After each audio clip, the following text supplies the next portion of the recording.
જય Shri Krishna. Good morning. Welcome to our new vlog. આજે છે સોમવાર અને આજે ડેટ છે 23 માર્ચ. આજે અમારી 15th મેરેજ એનિવર્સરી છે અને અમે કરીએ છીએ આજે ઘરનું કામ. જો કિચન સાફ કરવા કાઢ્યું છે. એમાં એવું છે મેળ જ નથી પડતો.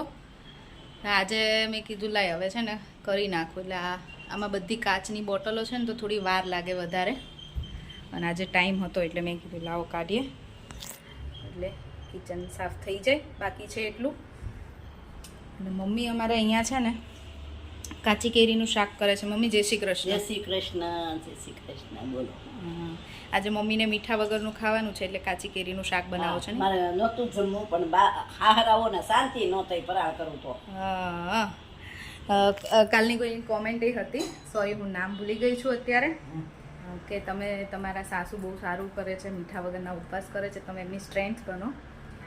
એવું કંઈ નથી. અમે ખીજાય મીન્સ કે એટલું બધું નહોતા ખીજાયા, પણ એમ કે કીધું હતું એમ કે હવે એટલા બધા ઉપવાસ ના થાય ને તો થોડુંક ઓછું કરવાનું એમ. એ રોજને તો ના કહીએ ને તો રોજ પાણી વગરના ઉપવાસ કરે એમ છે મમ્મી. બરાબર ને? હવે પણ થાય ત્યાં સુધી કરું યાર. હા, આ તો હવે એક દી મોડું કરાવ્યું ને એક દી સારું થયું છે. હા બસ એકટાણું કરી લેવાનું. ભલે મીઠા વગરનું કરો. ઓલું તો સાવ તમે ફ્રૂટ ઉપર રહ્યો ને પછી આખો મહિનો તો વીકનેસ આવી જાય. એટલે કાચી કેરીનું શાક બને છે અને અમારા માટે અહીંયા બનાવી દીધું છે. મેં રસોડું સાફ કરતું ને એટલે વહેલા બનાવી દીધું હતું ગુવાર બટેકાનું શાક. અમારા માટે ગુવાર બટેકાનું શાક અને રોટલી છે.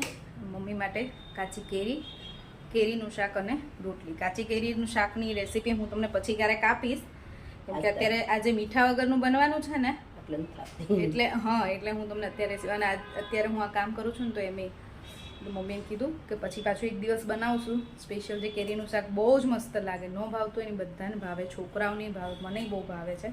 મમ્મી બહુ જ મસ્ત બનાવે છે. હું મમ્મી પાસેથી શીખી છું. મસ્ત કેરીનું શાક બને. જો તમારે આ મીઠા વગરનું કેરીનું શાકની રેસીપી જોતી હોય તો કોમેન્ટ કરજો, તો પાછું બનાવશું ને તો તમને પાછું રેસીપી આપીશ. હા, કોઈ ઉપવાસ કરતું હોય અને કેવી રીતે થાય છે એ તમે જો જાણવું હોય તો અમને કોમેન્ટ કરજો, તો મીઠા વગરના શાકની રેસીપી આપીશ. પાછું વચ્ચે બ્રેક પાડ્યો તો લંચ માટે. લંચ કરીને પછી પાછા કામે લાગી જઈએ છીએ. જો કાચની બોટલો તો આટલી તો મારે થઈ ગઈ. ખાનાય થઈ ગયા અને બોટલો થઈ ગઈ. જો ચોખ્ખું થઈ જાય તો કેવું મસ્ત લાગે. જે એક લાસ્ટવાળું બાકી છે એ હવે ડબ્બાને એવું બધું હવે ઘસવા બેસીશ ને એટલે એ રાખ્યું છે બાકી. કાચની બરણી બધી ધોવાઈ ગઈ છે. હા, બધું ચોખ્ખું. બધી કાચની જ છે. હવે આટલી પ્લાસ્ટિકની રહી છે ને ઈ ગમતી નથી. માર્કેટમાં જાઓ ને એટલે કાચની લઈ આવું ના સાઈઝની. એટલે કાચ ને સ્ટીલ જ ગમે. મને કાચ અને સ્ટીલ જ ગમે. મને કાલ કોઈકની કોમેન્ટ હતી કે એલ્યુમિનિયમમાં તમે રસોઈ ના બનાવો. તો ઓલું વર્ષોથી ચાલ્યું આવે છે ને, સ્ટીલના લઈ લીધા છે, 2 સ્ટીલના વાપરીએ છીએ, પણ તોય ક્યારેક આ એલ્યુમિનિયમનું હાથમાં આવી જાય ને તો એમાં બની જાય છે શાક ને એવું. તો મારે બહુ ધ્યાન રાખવું. મને નથી ગમતું. સ્ટીલના હવે આવી ગયા ને મસ્ત આપણે ક્યાં વાસણ છે એટલે નહીં, સ્ટીલનું તો સારું એમ. મને નોનસ્ટિક ના ગમે. નોનસ્ટિકમાં મન નથી મજા આવતી રસોઈ કરવાની. મને સ્ટીલમાં જ ગમે. હવે તો સ્ટીલના મસ્ત આવે છે શાક ને એવું બનાવવાના ભાવ, એટલે એ જ વાપરીએ છીએ. પણ તો ક્યારેક એલ્યુમિનિયમનું હાથમાં આવી જાય ને તો મૂકી દીધું હોય ઉતાવળમાં. પણ તમારી વાત સાચી છે, એલ્યુમિનિયમમાં ના બનાવાય. હવે હું એ ધ્યાન રાખીશ, નહીં બનાવું. જો હવે આ ખાના તો સાફ થઈ ગયા છે. અહીં થોડીક કાચની બોટલો ધોઈ છે ને એ બહાર તડકે પડી છે, એ મૂકવાની બાકી છે. બાકી આ બધા ખાનામાં થઈ ગયું છે સરસ ચોખ્ખું. અને હવે આ ઉપરના નીકાળ્યા છે એમાં છે ને સ્ટીલના ડબ્બા રાખીએ છીએ બધા. સ્ટીલના ડબ્બા ધોઈ અત્યારે તડકો આવે ને એટલે થોડી વાર તડકે રાખ્યા છે. પછી બધી હવે એમાં વસ્તુ ભરી. અમુક તો ખાલી છે કેમ કે હવે સિઝન આવશે મસાલાની, એટલે ધાણા જીરું, હળદર, મરચું એ બધું ભરીશું. એટલે હવે ડબ્બાને એવું ધોવાઈ ગયું એટલે હવે વાંધો નહીં. જ્યારે દળાવશું ને લેશું એટલે સીધું ભરવાનું જ રહેશે. પછી તો મારે આ બધું ફર્નિચર, આ ઉપરના ખાનામાં તો કંઈ નથી. જે વધારાના વાસણ છે, વધારાની બધી વસ્તુ અમુક આપણે ક્યારેક વાપરવા જોઈતી હોય એવી વસ્તુ છે, એટલે આનું તો એમ જ સાફ કરી નાખ્યું હતું. બસ એક આ 2 બાકી છે અને આ બધું સાફ કરવાનું છે.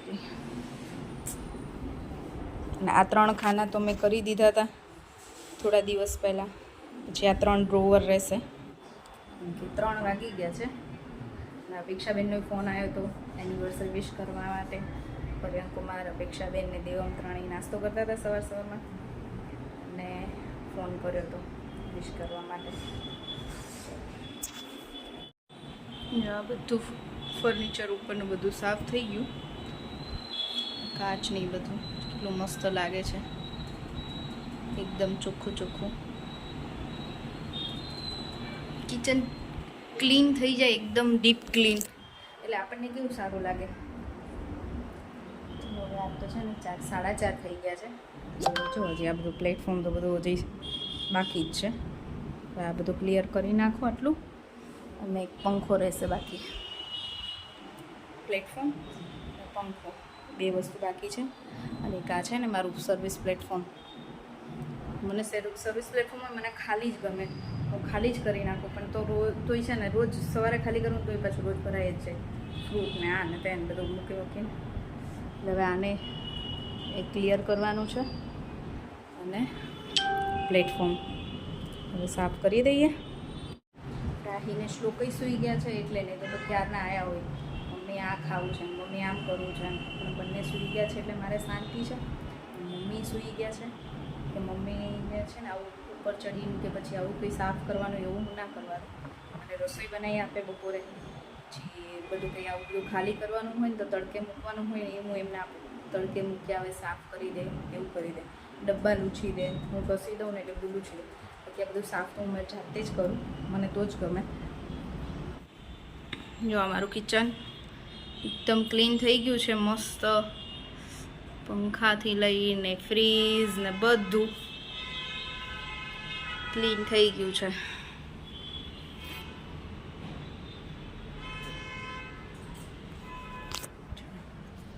કિચન સાફ થઈ ગયું ને બધું ક્લીન થઈ ગયું ને એટલે હવે શાંતિ થાય. ઘર સાફ તો બધું થયું હતું, પણ કિચન બાકી હતું ને એટલે એમ થતું હતું ક્યારે કરીશું, ક્યારે કરીશ. ફાઇનલી આજે થઈ ગયું છે. ચાલો, જો સાંજના 7 વાગી ગયા છે. આપણે પાછા કિચનમાં આવી ગઈ છું. કિચન ક્લીન કર્યું હોય પણ રસોઈ તો બનાવવી પડશે. ચલો, ડિનરનો ટાઈમ થઈ ગયો છે. અને આજે ડિનરમાં કંઈ જ નવું બનાવવાની ઈચ્છા નથી, કેમ કે હું થાકી ગઈ છું. કામ કરીને નહીં પણ ચડ ઉતર કરીને થાકી જવાય. આજે થાકી ગઈ છું એટલે કંઈ વધારે મહેનત વાળું કંઈ નથી બનાવવું મારે. એટલે શાક ને ભાખરી ને રોટલી, સેવ ટમેટાનું શાક બનાવું છું, રોટલી અને ભાખરી. બસ સાદું જ બનાવું છું, કેમ કે કાલે બર્ગર, પાણીપુરી, કાલે કેટલું બધું ખાધું હતું. બપોરે ઘરે ખમણ બનાવ્યા હતા, પછી પાણીપુરી ખાધી સાંજે, રાત્રે પાછું ડિનરમાં બર્ગર. એટલે કાલે બર્ગર ખાધું ને ત્યારનું પેટ તો એકદમ ફૂલ જ લાગે છે. એમાં જે કંઈ ઈચ્છા નથી થતી બહારનું ખાવાની કે કંઈ નવું બનાવવાની. એટલે આજે ડિનર સિમ્પલ જ બનશે. અને જો આજના દિવસે અમારા ઘરે આવી ગયું છે ઇન્ડક્શન સ્ટવ. ઇન્ડક્શન સ્ટવ લઈ આવ્યા છીએ કે એમ લાવો તો. અને હવે અત્યારે બધી અફવાઓ ચાલે છે કે રિયાલિટી છે, ખબર નહીં. અત્યારે આજે અમદાવાદમાં બધા પેટ્રોલ પંપ ઉપર કલાક 2-2 કલાકની લાઈનો છે. અમારે અહીંયા ઘરથી નજીક જ એક પેટ્રોલ પંપ છે, ત્યાં હું જોઉં છું ક્યારની લાઈનો છે 4 વ્હીલ ને 2 વ્હીલવાળાની પેટ્રોલ ડીઝલ માટે. કે પેટ્રોલ ડીઝલનો સ્ટોક પૂરો થઈ જવાનો છે, એટલે બધા એમ છે કે ગાડી ફૂલ કરાવી દઈએ. એટલે બધી પબ્લિક અત્યારે પેટ્રોલ ડીઝલની પાછળ દોડે છે. હું ક્યારની બહાર બાલ્કનીમાંથી એ જ જોતી હતી કે પબ્લિક બધી લાઈનમાં ઊભી છે, કેટલા કલાક, 1.5 કલાક, 2 કલાકથી. અને અમુક જગ્યાએ તો પેટ્રોલ પંપ ઉપર સ્ટોક પતી ગયો છે, એટલે બંધ પણ કરી દીધા છે, એવું છે. અને અમારા ઘરે ઇન્ડક્શન સ્ટવ એટલે આવ્યો છે કે આવી પછી આગળ કોઈ સિચ્યુએશન આવે કે ગેસની લાઈન બંધ થઈ જાય કે એવું કંઈ પણ, એના માટે પ્રિપેર છે કે ઇન્ડક્શન પણ એમ પણ હોય ઘરમાં તો યુઝ થાય ક્યારેક એમ, એના માટે લઈ લીધું છે.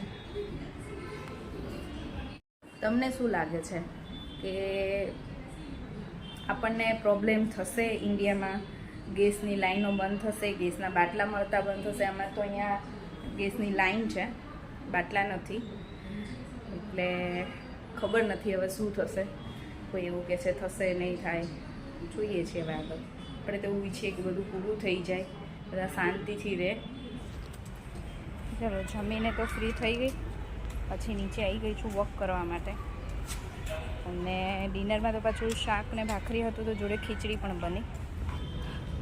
કોઈ નથી આજે તો, કોઈ ના હોય ને ત્યારે વોક કરવાની મજા આવે.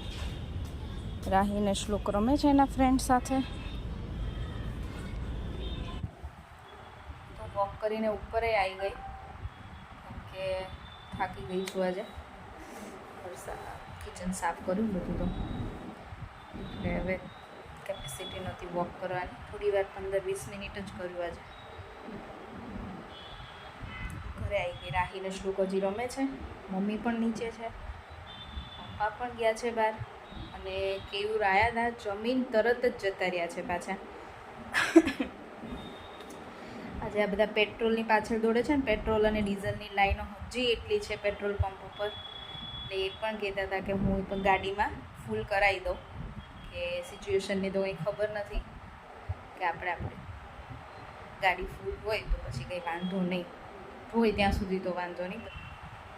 બસ જો આજનો દિવસ તો અમારો આવો જ ગયો, કામમાં અને ઘરે શાંતિથી. એવું વિચાર્યું હતું કે કેયુર આવશે રાત્રે એટલે અમે જઈશું મંદિરે દર્શન કરવા, ઇસ્કોન. પણ હવે એ તો જતા રહ્યા છે, એટલે મને નથી લાગતું એ ક્યારે આવશે. બસ જો હવે આજનો વિડીયો તો અહીંયા જ પૂરો કરું છું. ફરીથી મળીશું કાલ નવા વિડીયો સાથે. જો મારો વિડીયો ગમ્યો હોય તો લાઈક કરો, શેર કરો અને ચેનલને સબસ્ક્રાઈબ કરો. Thank you for watching.